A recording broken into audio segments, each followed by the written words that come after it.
नमस्कार प्रिय दर्शकों, मैं आचार्य आशीष सेमवाल आपके चैनल एस्ट्रो कालगणना में आपका बहुत बहुत स्वागत करता हूं।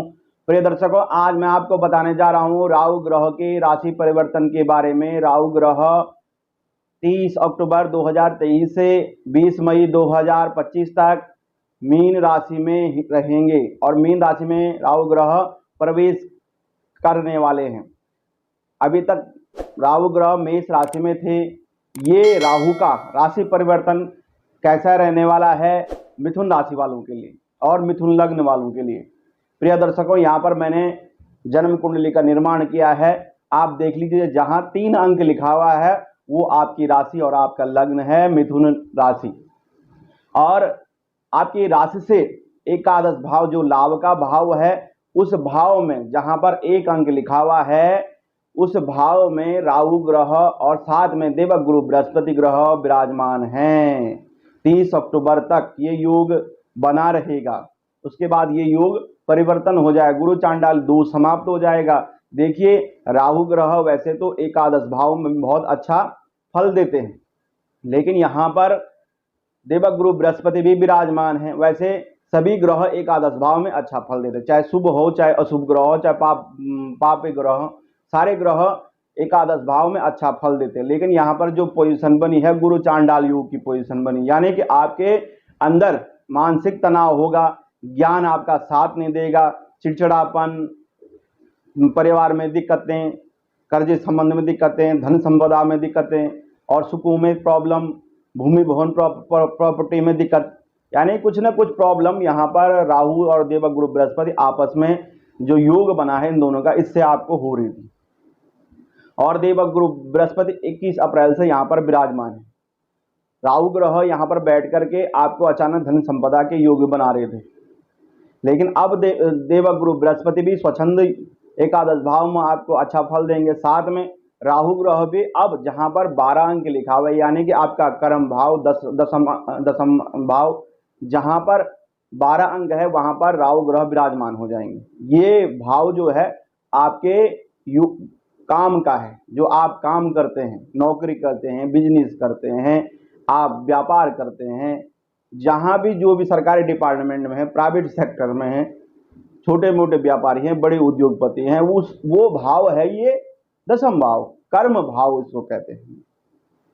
तो इस भाव में राहु ग्रह अच्छा फल देते हैं यहाँ भी। और राहु ग्रहों की जो है 3 दृष्टियां हैं, पंचम दृष्टि, सप्तम दृष्टि और नवम दृष्टि। जहां पर 4 अंक लिखा हुआ जो द्वितीय भाव है, धन का भाव है, कुटुंब का भाव है, वाणी का भाव है, खाने पीने का भाव है, पुरुष का दाईं नेत्र का भाव है, स्त्री के बाएं नेत्र का भाव है। इस भाव पर राहु की अब यहां से पंचम दृष्टि पड़ेगी। राहु ग्रह की सप्तम दृष्टि आपके सुख भाव पर पड़ेगी। जहां पर 6 अंक लिखा हुआ है वो आपका सुख भाव है। ये भाव जो है सुकून का है, जनता का भाव है, माता का भाव है, प्रॉपर्टी का भाव है, गाड़ी घोड़ा मकान सब प्रकार के सुकून को देता है ये भाव। तो इस पर दृष्टि पड़ने से राहु का आपके साथ क्या बातें होंगी। साथ में राहु की जो नवम दृष्टि है वो दृष्टि आपके 6ठे भाव पर पड़ रही है, जहां पर 8 अंक लिखा हुआ है। ये 6ठा भाव है, रोग का है, साथ में कर्जे का है, शत्रुओं का है। यहां पर भी राहु अच्छा फल देते हैं बैठ करके। देखिए, अभी तक आपके साथ जो भी हो रहा था, वैसे तो राहु ने बहुत अच्छे अच्छे काम करवाए हैं, आपके शेयर मार्केट से भी लाभ आपको मिला है। और यहाँ तक दिक्कतें हल्की फुल्की ये आई होंगी, देवगुरु बृहस्पति और राहु का जो गुरु चांडाल योग है, इससे सुकून में कमी आ जाना। लेकिन अब 30 अक्टूबर के बाद जो ही दोनों ग्रह स्वच्छंद फल देने लग जाएंगे, अपना अपना फल देंगे, तो मिथुन राशि वालों के जीवन में बहुत बड़ा बदलाव होगा। देखिए, धन संपदा की दृष्टि से, कुटुंब परिवार की दृष्टि से जो भी वाद विवाद होंगे कुटुंब परिवार में, वो वाद विवाद आपके निपटेंगे। साथ में अचानक धन संपदा के योग बनेंगे, जहां पर आप रोजगार व्यवसाय जो भी आप काम करते हैं वहां पर आपके पैसा इनकम आपकी बढ़ने वाली है। पैसा आपका बढ़ेगा। अचानक धन संपदा को देने वाले ग्रह जो हैं वो राहु ग्रह हैं। आप साथ में एक काम के साथ में मिथुन राशि वाले अन्य काम भी करते हैं और आप करें और कर्म प्रधान बन जाएं। और राहु, क्योंकि आपको ये पता नहीं है जहां पर आप काम कर रहे हैं कल वहां पर आपको सफलता मिलने वाली है, और राहु ग्रह अचानक सफलता देते हैं। आप लगे रहें काम करने पे। बिजनेस में भी बड़ा बदलाव आपके जीवन में आने वाला है। राहु ग्रह 18 महीने तक यहां पर रहेंगे आपके कर्म भाव में। यहां पर रहने से थोड़ा सी ये हो सकता है कि आपके पिता के स्वास्थ्य संबंधी दिक्कतें होती हैं। पिता के स्वास्थ्य को लेकर हल्की फुल्की दिक्कतें होंगी, लेकिन धन संपदा की दृष्टि से, मान सम्मान प्रतिष्ठा की दृष्टि से आपके लिए बहुत बढ़िया समय रहेगा।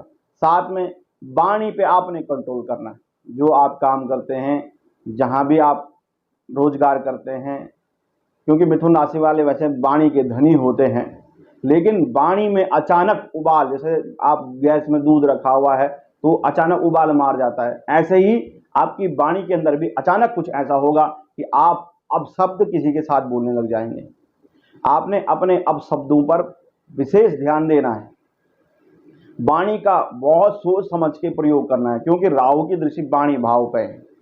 वो अचानक कुछ ऐसा करेंगे कि आप कुछ न कुछ बवाल खड़ा करेंगे अपने कर्म स्थान पर भी, और जहां पर आप कुछ न कुछ काम करते हैं, जो भी आप काम करते हैं, तो इस पे आपने कंट्रोल करना। साथ में खाने पीने की वस्तुओं पर आप कंट्रोल करें, क्योंकि राहु ग्रह ऐसी चीजें आपको खिलाएगा, नशीले पदार्थ खिलाएगा, मांस मदिरा आपको खिलाएगा, क्योंकि राहु ग्रह यही चाहता है, भूत वादा है। अचानक आपके अंदर परिवर्तन होगा तो आप कुछ भी खाना पीना लग जाएंगे। आपने कंट्रोल इसमें भी करना है, वाणी पे कंट्रोल करना है। पिता के साथ वाद विवाद नहीं करना, कुटुंब परिवार में भी वाद विवाद नहीं करना है।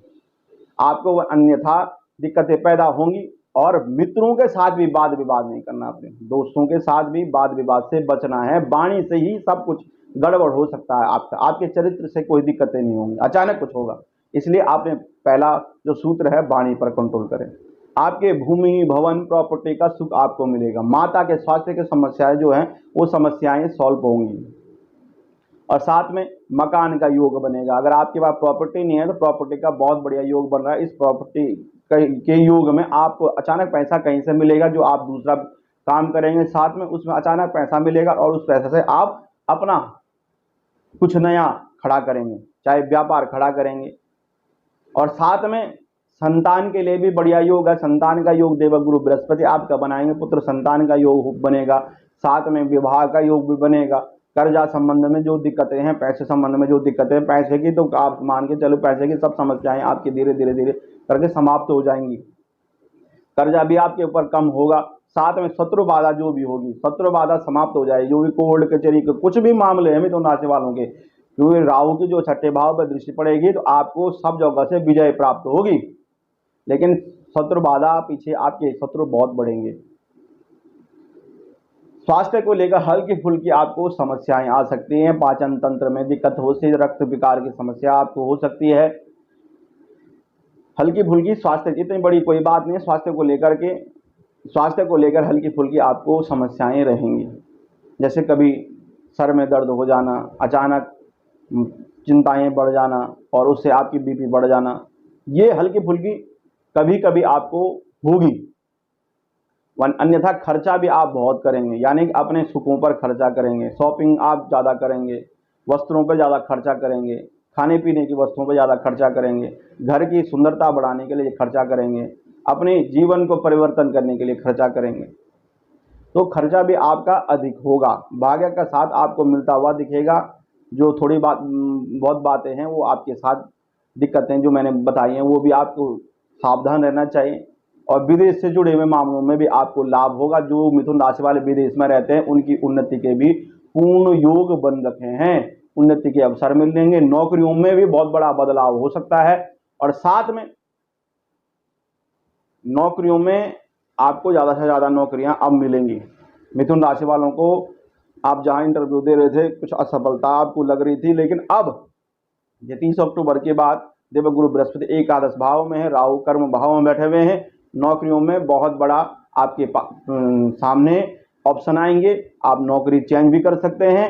अगर आप जहां पर हैं विराजमान वहां पर भी आपको मान सम्मान प्रतिष्ठा मिलेगी। वाणी पर आप कंट्रोल रखें। प्रिय दर्शकों, उपाय देख लीजिए। राहु को प्रसन्न करने के लिए आपने गायों की सेवा करनी, हो सके तो गौमूत्र का भी आप सेवन करें। प्रातःकाल थोड़ा थोड़ा गौमूत्र का सेवन करें। साथ में अपने इष्ट देवी देवताओं का आपने हर दिन नाम लेना है। उनकी प्रसन्नता के लिए आपने उन मंदिरों में जाना है। अपने इष्ट देवता, कुल देवता, ग्राम देवता जो देवता हैं उनकी प्रसन्नता के लिए क्षेत्रपाल हों, भैरव हों, नरसिंह हों, इन देवताओं की प्रसन्नता के लिए आपने इन देवताओं के लिए वस्त्र चढ़ाएं, उनको छत्र दान दें, चांदी के छत्र वहाँ मंदिर में चढ़ाएं। ये करने से और दान पुण्य करने से आपके राहु ग्रह बहुत प्रसन्न होंगे। साथ में राहु ग्रह की प्रसन्नता के लिए कबूतरों को, पक्षियों को आप दाना दें और जहाँ पर भी आप रहते हैं स्वच्छ वहाँ पर रखें, क्यों राहु ग्रह व्यक्ति को अशुद्ध बनाता है, अच्छी चीज़ नहीं खिलाता है। और साथ में जो पहनावा भी होता है ना वो गंदे मैले कपड़े पहनता है। इसलिए अपने को भी स्वच्छ रखें, वाणी को भी स्वच्छ रखें और भोजन भी स्वच्छ करें। अगर ये काम आप करेंगे तो आपको लाभ मिलेगा। प्रिय दर्शक, अगर आप अपनी जन्म पत्रिका, जन्म कुंडली मुझसे दिखाना चाहते हैं, नीचे अपॉइंटमेंट नंबर चल रहा है, वहाँ पर आप अपॉइंटमेंट लेकर मुझसे बात कर सकते हैं। अभी के लिए मुझे अनुमति दीजिए। नमस्कार, जय माता दी।